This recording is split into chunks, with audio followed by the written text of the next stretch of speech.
dito ifaja. Youth celebrator of Christ. Now itanora mitera na mifity one Christi. Ranska de yaraka itera na demand. Amin'ny alalana zao pejy zao. Mino vavonanao kanana na eta fotsiny ianao dia efa ikasika anao Andriamanitra anatin'ny era fiderana izay iarahantsika rehetra miara midera amin'ity androany ity ka totsika iaraka idera ny tompo androany iaraka aminay ianao iara-hira aminay iaraka andeha iaraka itehaka iaraka anandra-tanana ho an'ny tompo amin'ity androany ity amin'ny era fiderana anankiray anomboantsika azy hoe iara hivavaka isika.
ahita an'Andriamanitra. Ary na iza mety hoe mijery an'izao horonan-tsary zao androany. Mety misy alahelo, mety misy lolo-po any anatiny any. Androany ianao hanavao ny zavatra rehetra. Ny teninao dia nilaza, ary izany koa ny filamatray hoe mitsangana ka mihazavafa indro mombanao Jehova. Ka misy matoka izay rehetra havaozinao androany, izay rehetra kasihanao androany, dia hisy fanavaozana indray ny fony. Misy fanavaozana indray ny fony. Avaozy ahy Jesosy ahy, amboary ahy Jesosy ahy, vai ny foko fa milanao ahy. Amen.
miandrandranao ahako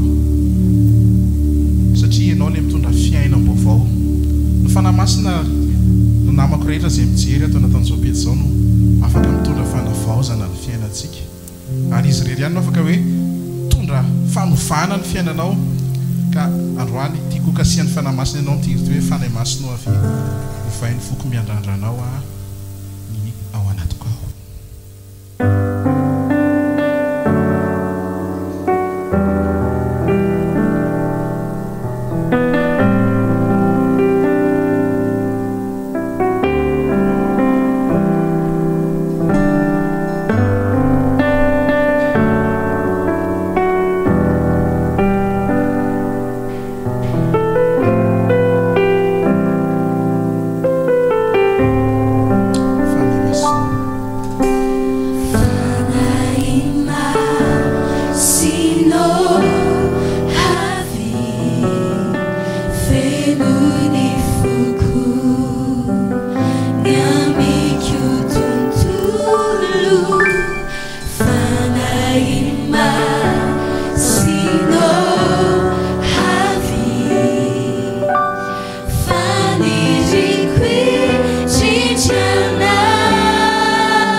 hitsanganaka miazava nanasana ita amin'ity androany ity dia manasana koa zay mba hisabone amin'ity page ty sy anisy j'aime kely anankiray ho amin'izao ampity izao dia tahiny Jesosy daholo raha soantsika rehetra tahiny